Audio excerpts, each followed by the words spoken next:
Hello बच्चों, कैसे हैं आप सभी। तो आज हम एक नया टॉपिक स्टार्ट करने जा रहे हैं। उसका नाम है कोलिजन। क्या नाम है? कोलिजन। तो कोलिजन बेटा आज हम स्टार्ट करेंगे। क्या होता है कोलिजन? जब भी दो बॉडीज क्या करें, आपस में इंटरेक्ट करें। क्या करें? इंटरेक्ट करें, तो उसको बोलेंगे कोलिजन। जैसे कहने का मतलब, जैसे यहाँ से एक बॉडी आ रही, दूसरी बॉडी यहाँ से आ रही, और ये ऐसे अगर टकराए तो हम क्या बोलेंगे? उसको कोलिजन बोलते हैं। साथ ही साथ एक और मिसकंसेप्शन भी दूर करना ज़रूरी है इसमें। ये हमेशा ज़रूरी नहीं है कि जब ऑब्जेक्ट्स टकराएं तभी कोलिजन हो। हमारे पास बहुत से केसेस ऐसे भी होंगे जिसमें दो बॉडीज़ का कांटेक्ट में आना ज़रूरी नहीं होता। उसमें अगर एक बॉडी दूसरी बॉडी के नज़दीक आती है तो वो क्या कर रही है? उसके ऊपर जो है इन्फ्लुएंस अपना लगाती है, दूसरी बॉडी मूव कर जाती है। जैसे मैग्नेट के केस में आप अगर देखें तो एक मैग्नेट को जब आप दूसरे मैग्नेट के नज़दीक लाएंगे, अगर पोलैरिटी सेम हो, सेम पोल अगर हो, तो वो क्या करेगा? दूसरे पोल को, दूसरे मैग्नेट को दूर शिफ्ट करेगा। जैसे चार्जेस की बात करेंगे तो चार्जेस के केस में भी सेम होता है कि अगर लाइक चार्जेस हो, सेम चार्जेस हो, अगर आप उसको नज़दीक लाएंगे तो एक चार्ज दूसरे चार्ज को क्या करेगा? रिपेल करेगा। तो इस तरह से ये भी केस रहता है। तो हमेशा इस बात से कंफ्यूज नहीं होना कि कोलिजन के लिए सिर्फ कांटेक्ट में आना बॉडीज़ का ज़रूरी है।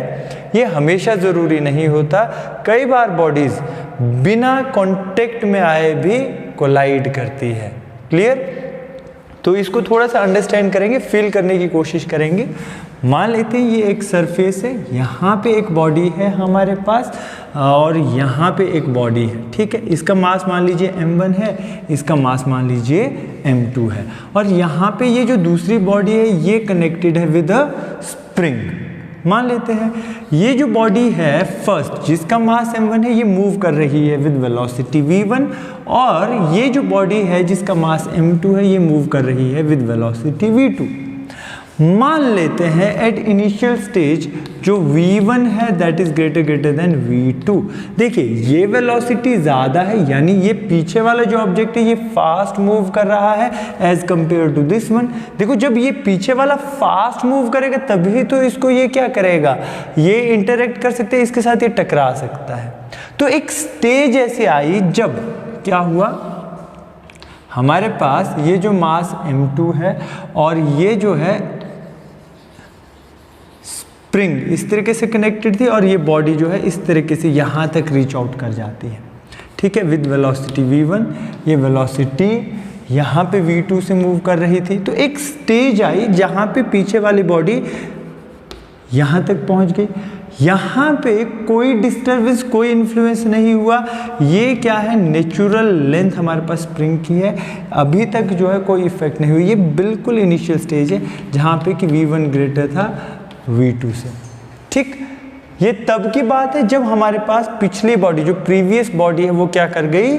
हमारे पास कांटेक्ट में आ गई स्प्रिंग के। अब देखो हो क्या रहा था, v1 तो फास्ट मूव कर रहा था एज कंपेयर्ड टू v2। तो अब ये क्या करना चाहेगा? ये आगे मूव करना जा रहा है और साथ ही साथ इस स्प्रिंग को ये क्या करेगा? कंप्रेस करेगा। ये क्या करेगा? कंप्रेस करेगा। तो एक स्टेज ऐसी आएगी, ठीक है, maximum compression will be there. ठीक, ये क्या करेगी? ये मैक्सिमम कंप्रेशन इस स्प्रिंग में क्रिएट करेगी। Maximum compression will be there due to the previous body. जो हमारी ये पिछली बॉडी है ना, ये क्योंकि फास्ट जा रही थी एज कंपेयर्ड टू इस बॉडी। तो एक कांस्टेंट जो हमारे पास इन दोनों में कॉमन वेलोसिटी जो है जनरेट हो जाती है। उस स्टेज में जब मैक्सिमम कंप्रेशन क्रिएट हुआ, इस स्प्रिंग में मैक्सिमम कंप्रेशन क्रिएट हुआ, तो एक कॉमन वेलोसिटी, ये दोनों बॉडीज क्या हो रही है? एक सिमिलर वेलोसिटी से मूव करना शुरू कर जाती है। कॉमन वेलोसिटी से मूव करने का मतलब यहाँ पे ये जो हमारे पास सिचुएशन आई, ये आई ड्यूरिंग कोलिजन की जो स्टेट आई कि ये दोनों ऑब्जेक्ट जो है सेम वेलोसिटी से आगे जाना शुरू कर गए कुछ देर तक। ठीक, कुछ देर तक। फिर क्या हुआ, जब मैक्सिमम कंप्रेशन इसने गेन कर लिया, मैक्सिमम कंप्रेशन स्प्रिंग ने गेन कर लिया, तो फिर ये क्या करेगा, स्प्रिंग जो फर्दर ये वाली बॉडी इसको आगे पुश करेगा और इसको फिर बैक। तो कहीं ना कहीं इसकी वेलोसिटी, जो पीछे वाले ऑब्जेक्ट है उसकी वेलोसिटी कम हो जाएगी और जो आगे वाला ऑब्जेक्ट इसकी वेलोसिटी बढ़ जाएगी। तो एक स्टेज हमारे पास ये आ जाएगा फिर कि हमारे पास ये जो ऑब्जेक्ट है जिसका मास m1 है, ये हमारे पास ऐसी स्टेज थी, ये है मास m2। तो यहाँ पे कुछ वेलोसिटीज चेंज होगी, मान लीजिए v1 डैश और ये v2 डैश, ठीक है, ठीक। यहाँ पे क्या हुआ, v1 डैश लेस हो जाएगा v2 डैश से, कहीं ना कहीं जो एक ये सिचुएशन हमारे पास जनरेट हो जाएगी। तो पहली स्टेज तो क्या है, जब हमारे पास नेचुरल लेंथ पे आ गया, ये हमारे पास पहली स्टेज है, इनिशियल स्टेज है। यहाँ से क्या हो गया कि मैक्सिमम कंप्रेशन इसने क्रिएट कर लिया, मैक्सिमम कंप्रेस ये स्प्रिंग हो गया और उसके बाद क्या हुआ, ये आपके पास ये सिचुएशन आ जाएगी आफ्टर कोलिजन, जब हमारे पास जो आगे वाला ऑब्जेक्ट है ये थोड़ा फास्ट मूव करना शुरू कर जाएगा और पीछे वाला ऑब्जेक्ट की स्पीड थोड़ी कम हो जाएगी। वेयर v2 डैश, आइदर मैं इसको ऐसे लिख सकता हूँ, where v2 dash will be greater than v1 dash, ठीक है बेटा। तो चलिए बेटा डिस्कस करते हैं ये तीनों केसेस जब हमारे पास है, ये a मान लेते हैं, ये b मान लेते हैं, ये c मान लेते हैं। जब फर्स्ट सिचुएशन आई, फर्स्ट सिचुएशन में इसको मैं बोलूँगा ये इनिशियल कंडीशन थी। तो क्या हुआ, इनिशियल कंडीशन में देखो हमारे पास v1 ग्रेटर है v2 से, ये तो कंडीशन है। तो इनिशियल मोमेंटम, क्योंकि ये भी मोशन में है बट ये जो है ये वेलोसिटी v2 से ये भी मोशन में है, तो इनिशियल मोमेंटम क्या हो, mass into velocity m1 v1 plus m2 v2 ये होगा। यहाँ क्या हुआ, अगर हमारे पास v1 ग्रेटर है v2 से तो हमारे पास ये कंप्रेस करना शुरू कर जाएगा, ये इसको कंप्रेस करना शुरू कर जाएगा। कहने का मतलब इस वजह से कंप्रेशन क्या कर जाएगा, इंक्रीज कर जाएगा, कंप्रेशन इंक्रीजेज। और फिर यहाँ पे क्या हो गया, यहाँ मैक्सिमम कंप्रेशन हो गया सेकेंड स्टेज पे। तो इस केस पे नेट मोमेंटम क्या हुआ, सेकेंड सिचुएशन पे मोमेंटम हुआ नेट मास m1 प्लस m2, यस, और पूरा सिस्टम किस वेलोसिटी से मूव कर रहा है, v वेलोसिटी से। और थर्ड सिचुएशन जो फाइनल स्टेज हमारे पास आएगी, ये आएगी, तो फाइनल मोमेंटम क्या होगा, final momentum will be same m1 v1 dash plus m2 v2 dash, m2 v2 dash. तो हो क्या रहा है, जो मोमेंटम है, momentum will always remain constant throughout as no net force is on the system. देखो क्या हुआ, अगर एक्सटर्नल फोर्स जीरो है तो इनिशियल मोमेंटम बराबर होना चाहिए फाइनल मोमेंटम के। कहने का मतलब m1 v1 plus m2 v2 that should be equal to what, m1 v1 dash plus m2 v2 dash होना चाहिए। ये किस केस में है, क्योंकि यहाँ पे एक्सटर्नल फोर्स अगर जीरो है तो नेट मोमेंटम क्या रहेगा, थ्रू आउट द सिस्टम क्या रहेगा बेटा, कंजर्व रहेगा। क्या रहेगा, कंजर्व रहेगा। अब देखो यहाँ पे एक चीज तो क्लियर हो गई, जो कोलिजन है, कोलिजन में हो क्या रहा है, मोमेंटम ट्रांसफर हो रहा है। क्या हो रहा है, मोमेंटम ट्रांसफर हो रहा है। दूसरा केस, यहाँ पे काइनेटिक एनर्जी क्या हो रहा है, काइनेटिक एनर्जी देखो पहले वेलोसिटी ज्यादा थी फिर डिक्रीज कर गई, क्यों, वेलोसिटी डिक्रीज कर गई and then increases for the system kinetic energy. But अगर आप देखें लिख सकते हैं kinetic energy decreases and then increases for system। अगर आप वैल्यू पुट करें काइनेटिक एनर्जी की तो इनिशियल काइनेटिक एनर्जी क्या होगी, half m1 v1 square plus half m2v2 square. Yes, अब देखो सेकंड सिचुएशन क्या हुई इस केस में, ये तो मैं फर्स्ट सिचुएशन की बात कर रहा हूँ इनिशियल। सेकंड के केस में, इसके केस में क्या हुई, इसके केस में काइनेटिक एनर्जी क्या होगी, इसके केस में होगी half m1 plus m2 times v square. पूरे सिस्टम की v स्क्वायर हुई ना वेलोसिटी, तो फाइनल काइनेटिक एनर्जी क्या होगी, फाइनल काइनेटिक एनर्जी होगी half m1 v1 dash square plus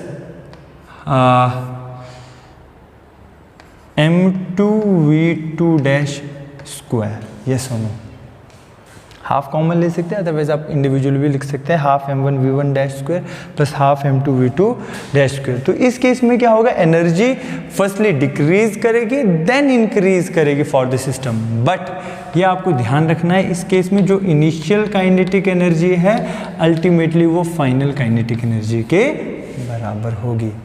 ठीक है, तो बच्चों हमारे पास क्वेश्चन है,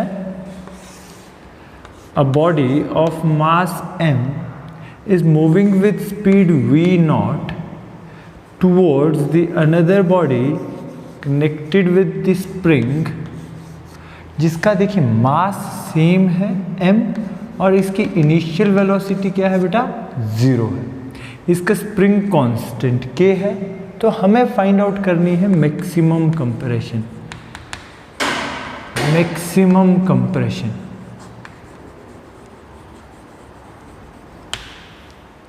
ठीक, अब देखिए अगर हम इनिशियली बात करें तो इनिशियल मोमेंट पे जो मोमेंटम होगा दैट इज mv नॉट, ये तो रेस्ट पे है, इसका मोमेंटम तो 0 होगा। जबकि कुछ देर बाद जब सिचुएशन ऐसी आएगी, जब ये बॉडी कनेक्ट कर जाएगी इस स्प्रिंग के साथ, ठीक है, और इसका मास भी m है, तो एक स्टेज ऐसी आ जाएगी जब इसकी पूरे सिस्टम की वेलोसिटी क्या हो जाएगी, कॉमन हो जाएगी, v मान लेते हैं, और मान लेते हैं कुछ डिस्प्लेसमेंट, ठीक है, कुछ जो इसमें डिस्प्लेसमेंट आ रही है x जो है हो जाती है। तो इस केस में जब इसकी पूरे सिस्टम की वेलोसिटी v हो जाती है, पूरे सिस्टम की कॉमन वेलोसिटी हो जाती है, मोमेंटम क्या हो जाएगा, मास 2m वेलोसिटी v। अगर एक्सटर्नल फोर्स हमारे पास ना हो तो मोमेंटम क्या रहेगा, कंजर्व रहेगा, that is initial momentum should be equal to final momentum. mv not will be equal to 2mv, m से m कैंसिल हो जाएगा तो v बराबर हो जाएगा v not by 2। This will be the case firstly, जब हमारे पास क्या हुआ, ये कांस्टेंट वेलोसिटी, कॉमन वेलोसिटी जो है दोनों की हो जाएगी, वो कितनी होगी, half of the initial velocity of this body having mass m। अब देखिए अगर काइनेटिक एनर्जी की बात करें, इनिशियल काइनेटिक एनर्जी, तो वो कितनी होगी इस सिस्टम की, ये होगी half m v not square, ये तो रेस्ट पे है। जबकि फाइनल अगर काइनेटिक एनर्जी की बात करें, फाइनल काइनेटिक एनर्जी क्या होगी, वो होगी, देखिए दो तरह से हमारे पास एनर्जी यहाँ पे, ये अगर मैं काइनेटिक एनर्जी ना बोलूँ, एनर्जी की फॉर्म में अगर बात करूँ, तो फाइनल एनर्जी ट्रांसफर होगी पहली बात तो हाफ mv स्क्वायर में, प्लस जो स्प्रिंग एनर्जी है दैट इज हाफ के x स्क्वायर होगी, और यहाँ पे टोटल एनर्जी क्या रहेगी, कंजर्व रहेगी। सो हमारे पास ये हुआ initially half mv not square that equal to half m v square की जगह मैं क्या लिख सकता हूँ, v नॉट बाय 2, तो it's v not 2 by 4, v not square by 4 आया, प्लस हाफ kx स्क्वायर। ये इक्वेशन बन गई। अब यहाँ से अगर हमने कैलकुलेट करना है kx स्क्वायर, मुझे x कैलकुलेट करना है, मैक्सिमम कंप्रेशन कितनी हो सकती है, तो वो आप कैलकुलेट करिए कितना आया। आप इसको एक तरफ कर लीजिए, देखिए हाफ हाफ हाफ कैंसिल हो जाएगा, आपके पास kx स्क्वायर बराबर हुआ, kx स्क्वायर बराबर हुआ m v नॉट स्क्वायर, आपके पास minus of m v not square by 4, तो it's like 3m v not square by 4। 3mv0²/4। तो यहाँ से x कितना आएगा, यहाँ से x आ जाएगा, देखिए x² आ जाएगा 3mv0²/4k आया। तो x अपने आप ऑलरेडी आ जाएगा, x आ जाएगा which implies x will be √3m v0 बाहर आ जाएगा डिवाइडेड बाय 2√k या √k टाइम्स 2, ये रहेगी मैक्सिमम कंप्रेशन की वैल्यू। Clear? Now we will discuss about the types of collision. हम बात करेंगे टाइप्स ऑफ कोलिजन की। कितने तरह के कोलिजन्स होते हैं? So based on the type of objects involved, based on the type of objects involved, हमारे पास जो कोलिजन है 3 तरह के होते हैं। पहले हम बात करेंगे perfectly elastic collision, perfectly elastic.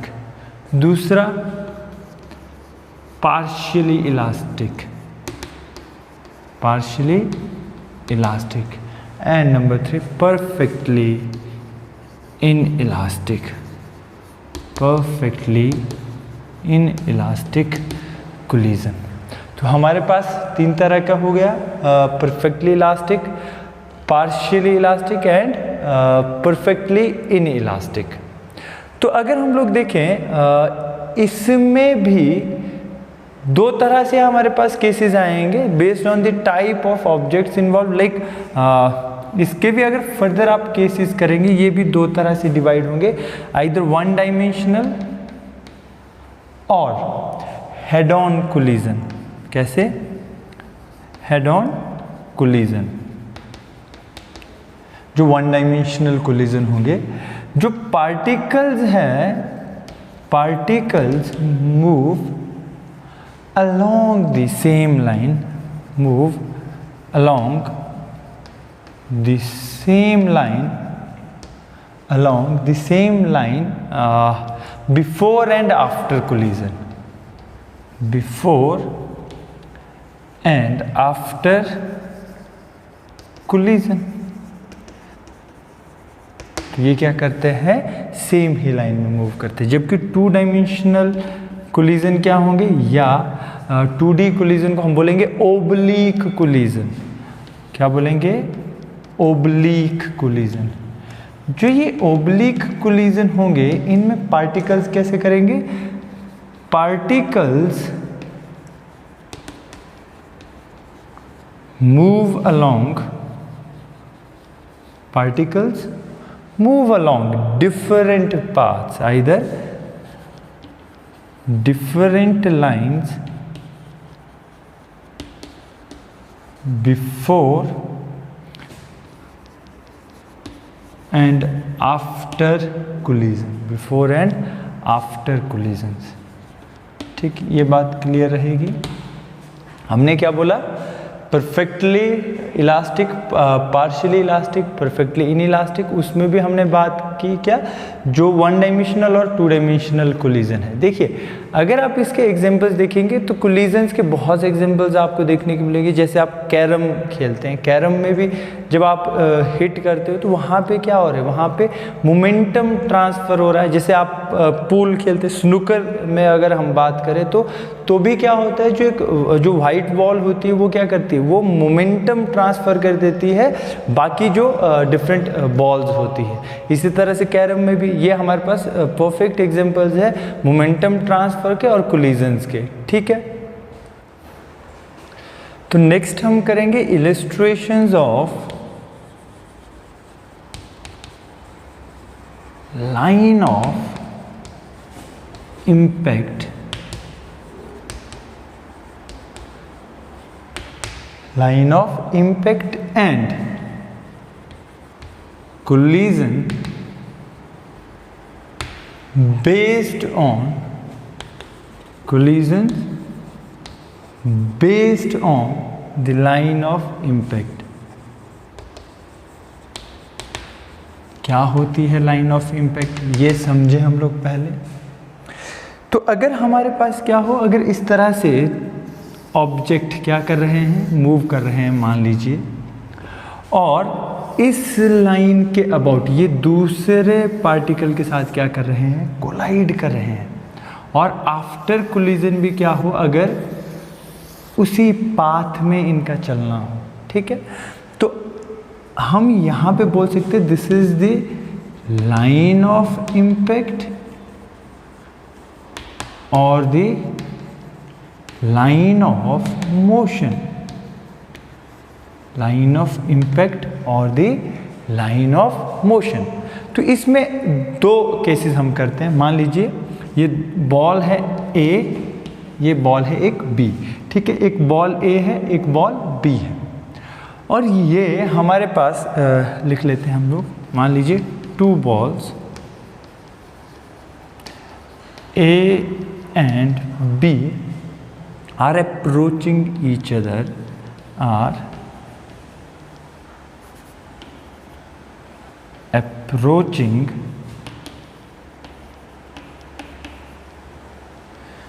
each other such that their centers are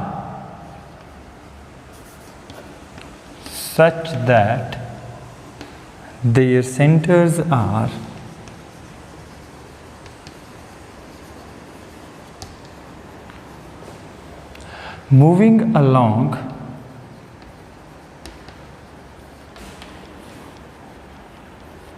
line, इस लाइन को नेम दे दीजिए C D, along line C D. तो जो हमारे पास ये लाइन सी डी है, ये हमारे पास क्या होगी, ये एक्ट करेगी as the line of impact, जहाँ पे इनके नॉर्मल्स क्या कर रहे हैं, इन दोनों बॉल्स के नॉर्मल्स इंटरेक्ट कर रहे हैं।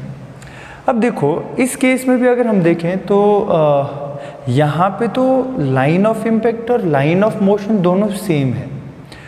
कुछ केसेस हमारे पास ऐसे भी आएंगे जहाँ पे लाइन ऑफ इम्पैक्ट और लाइन ऑफ मोशन अलग हो जाएंगे। एग्जाम्पल करते हैं इसका। मान लेते हैं बेटा हमारे पास दो बॉल्स हैं, same two balls A and B, these are approaching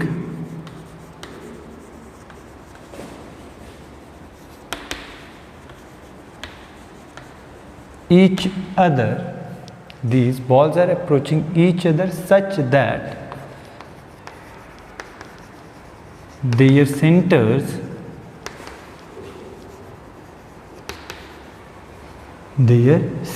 are moving along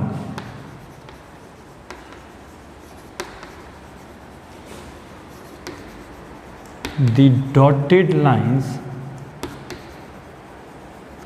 moving along the dotted lines as shown. एक डायग्राम हम बनाएंगे।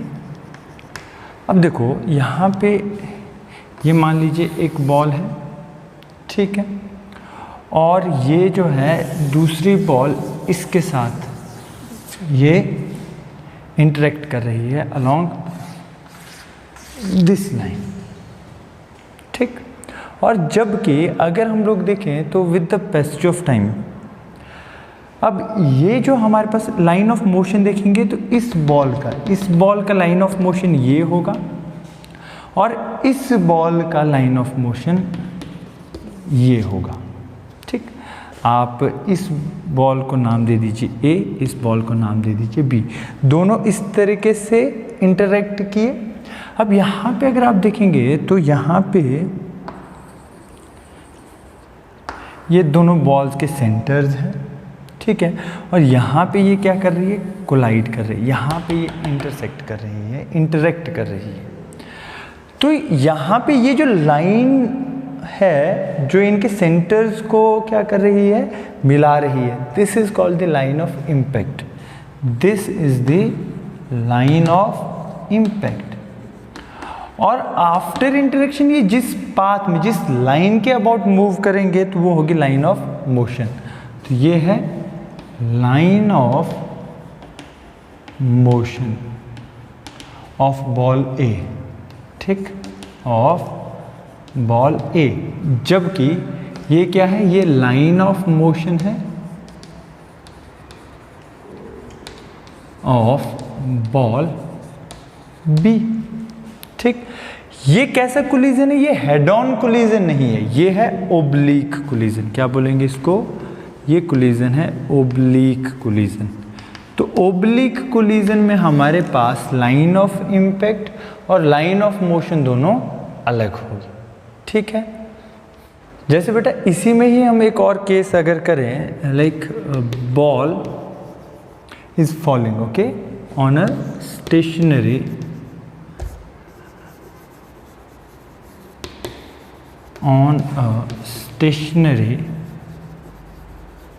वेज हम लोग लेंगे, ठीक है। इस तरीके से हमारे पास एक स्टेशनरी वेज है, ठीक, ये इस तरीके से सिचुएटेड है। अब यहाँ पे बॉल कैसी आ रही है, बॉल आ रही है ऊपर से नीचे, वो बॉल आ रही है ऐसे ऊपर से नीचे। अब देखो यहाँ पे अगर इसके मैं नॉर्मल्स देखूँ तो वो नॉर्मल्स कैसे होंगे, ये होंगे ना, इस बॉडी का नॉर्मल और इस सरफेस का नॉर्मल इसके अबाउट होगा।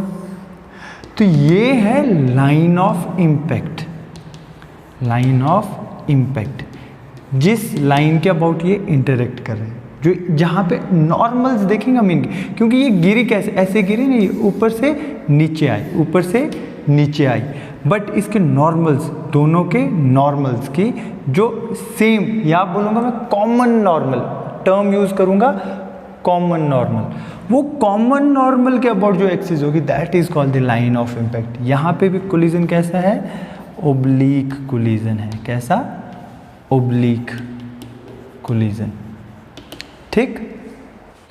तो नेक्स्ट बच्चा हम लोग डिस्कस करेंगे coefficient of restitution, coefficient of restitution. इसका सिंबल रहता है small E. Coefficient of restitution कैसे डिफाइन करेंगे, लिखिए, the coefficient of restitution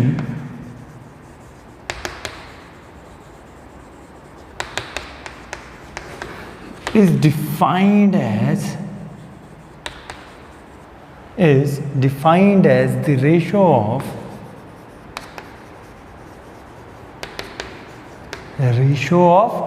the impulses of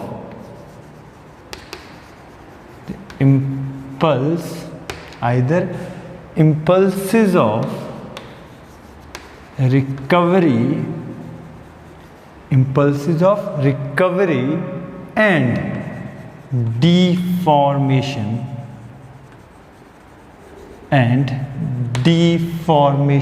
of either body,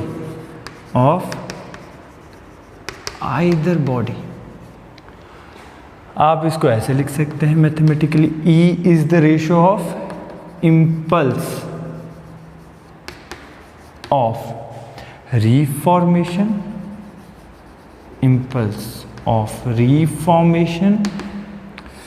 to the ratio of impulse of deformation,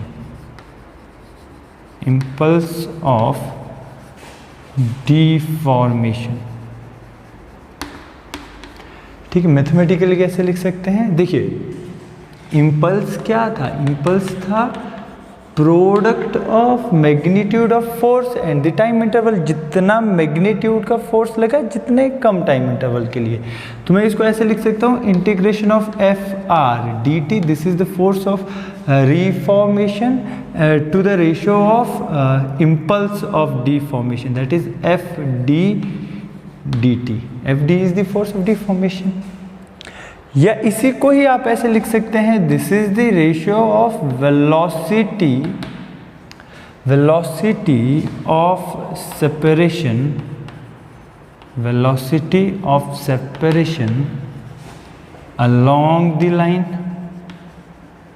along the line of impact, आप लिखें along the line of impact to the velocity of approach. क्या बोलेंगे? Velocity of approach along the line of impact, along the line of impact। देखिए यहाँ पे ये बहुत important है, along the line of impact। इसको हम सिंपली बोल सकते हैं velocity of separation to the velocity of approach, but ये किस तरफ होगी? ये होगी along the line of impact। किसके along? The line of impact। अब इसके लिए अगर हम देखें तो मोस्ट कॉमनली जो हमारे पास जो कॉमन या मोस्ट जनरल जो हमारे पास एक्सप्रेशन है for the coefficient of restitution वो क्या रहेगा? वो रहेगा इस तरीके से भी डिफाइन करेंगे, velocity of separation, velocity of separation of points of contact along the line of impact, along the line of impact to the ratio लेना है velocity of approach, velocity of approach of points of contact along the line of impact। ठीक है, थोड़ा सा इसको understand करेंगे diagrammatically भी। देखिए हुआ क्या, ये मान लीजिए हमारे पास एक ऑब्जेक्ट है जो कि मूव कर रहा है विद वेलोसिटी v1, और ये हमारे पास दूसरा ऑब्जेक्ट है जो मूव कर रहा है विद वेलोसिटी v2। ठीक है, अलोंग दिस सरफेस। अब हुआ क्या, इस सरफेस पे हम क्या करेंगे, अगर इसकी वेलोसिटी ज़्यादा है तभी ये अप्रोच करेगा ना, पीछे वाला ऑब्जेक्ट फास्ट मूव करना चाहिए। तो हमारे पास कुछ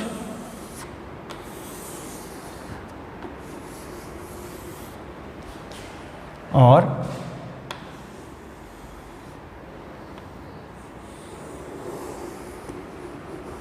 ये शेप जो है एक्वायर होगी लगभग, जो यहाँ पे मैक्सिमम डिफॉर्मेशन होगी, इसको मैं लिखूंगा यहाँ पे क्या हुई, मैक्सिमम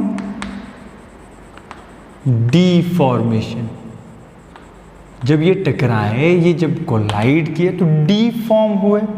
अब जब डीफॉर्म हुए उसके बाद फिर अगर ये मूव किए तो फिर से ये क्या करेंगे, अपनी शेप रीगेन करेंगे। क्या करेंगे, अपनी शेप रीगेन करेंगे और वेलोसिटीज हो जाएगी चेंज। ये v1 डैश मान लेते हैं, ये v2 डैश मान लेते हैं। तो देखिए बेटा, इस केस में जब ये क्या करेगा, सेपरेट करेगा या अपनी शेप रीगेन करेगा, तो ऑब्वियसली जो आगे वाली बॉडी ये फास्ट मूव करेगी। तो हुआ क्या, यहाँ पे जो वेलोसिटी ऑफ अप्रोच होगी, वेलोसिटी ऑफ अप्रोच वो कैसी होगी, वो होगी v1 माइनस v2 ये होगी। और यहाँ पे वेलोसिटी ऑफ सेपरेशन क्या होगी, वेलोसिटी ऑफ सेपरेशन होगी v2 dash minus v1 dash. क्यों, क्योंकि v2 डैश वो होगी ग्रेटर देन v1 डैश। ये आप ध्यान लेके चले। और यहाँ जबकि v1 ग्रेटर होगी v2 से, तो हमारे पास क्या फॉर्मूला बना कोफिशिएंट ऑफ रेस्टिट्यूशन का, वो बना velocity of separation of points of contact along the line of impact to the velocity of approach of points of contact along the line of impact, that is v2 dash minus v1 dash divided by v1 minus v2। या हम कैसे लिख सकते हैं, और coefficient of restitution can be written as simply, अगर हम लोग नॉर्मल लैंग्वेज में बोले, ये मान लीजिए इनिशियल वेलोसिटी u1 और u2 है, फाइनल वेलोसिटी v1 और v2 है, तो it will B velocity of separation. देखिए v2 minus v1 divided by u1 minus u2, ये भी तरीका रहता है। ठीक है बेटा। देखिए बेटा, हमने क्या बोला था टाइप्स ऑफ कोलिजन में, फर्स्ट हमने डिस्कस किया था perfectly elastic collision. Perfectly elastic collision कब होगा? जब हमारे पास जो ऑब्जेक्ट है, व्हेन ऑब्जेक्ट्स कंप्लीटली रीगेन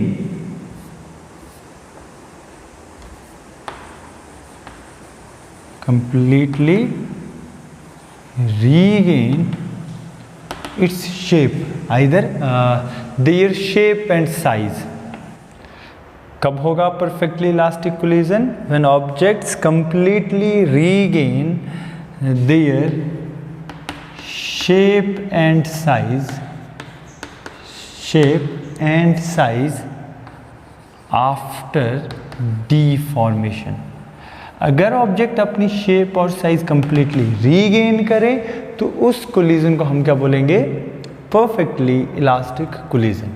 तो परफेक्टली इलास्टिक कोलिजन में हमें ध्यान रखने लायक बात क्या है? जो मोमेंटम है वो कंजर्व रहेगा, initial momentum and final momentum वो कंजर्व रहेगा।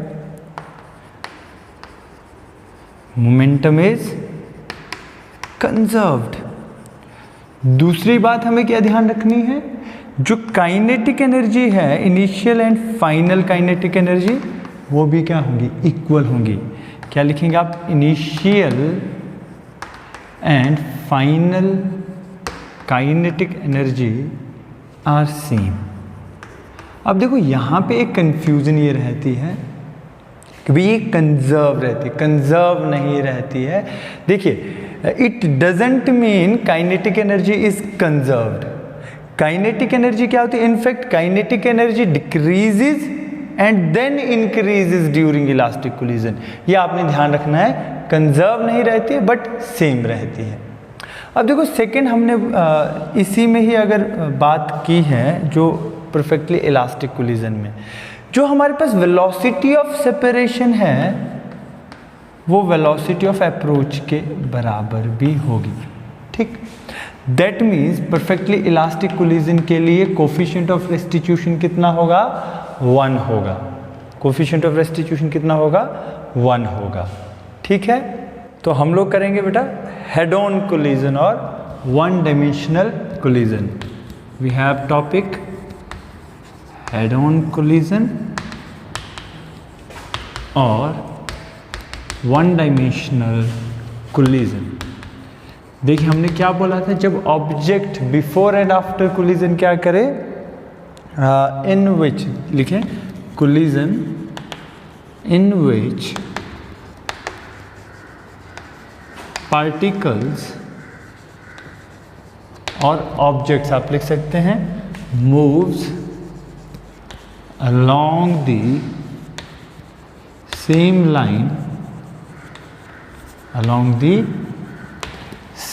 line, before and after collision, before and after collision। तो परफेक्टली इलास्टिक कोलिजन में क्या होगा? अगर ये हमारे पास एक ऑब्जेक्ट है जो कि मूव कर रहा है विद वेलोसिटी v1, ये दूसरा ऑब्जेक्ट है जो मूव कर रहा है विद वेलोसिटी v2।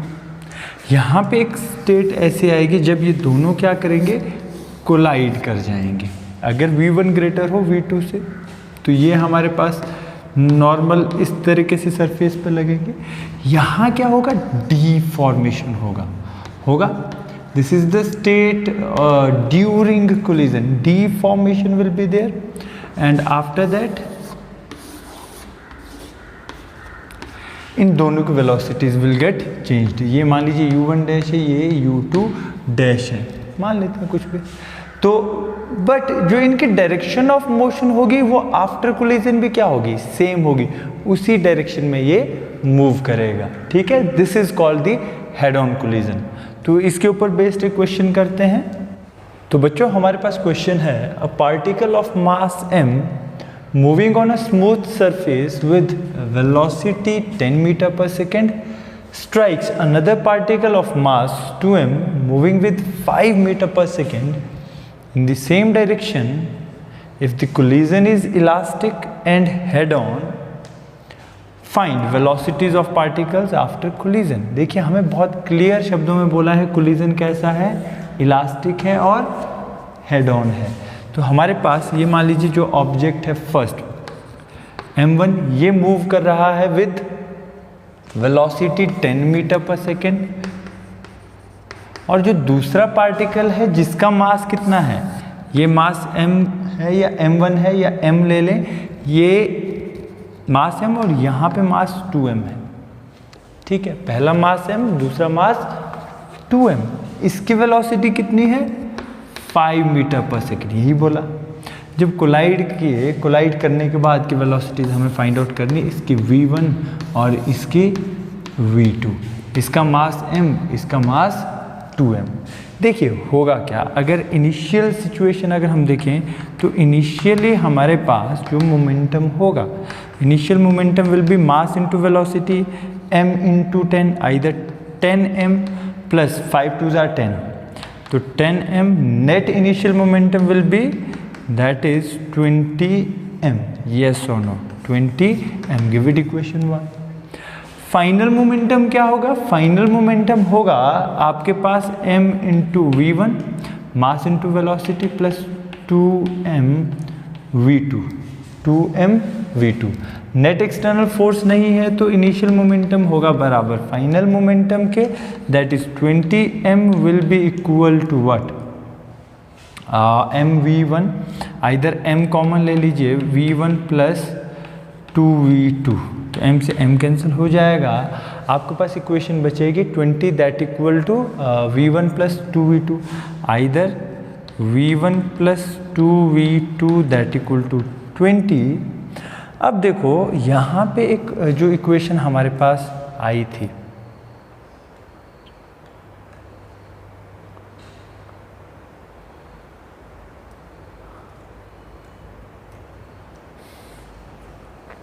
तो ये इक्वेशन आ गई।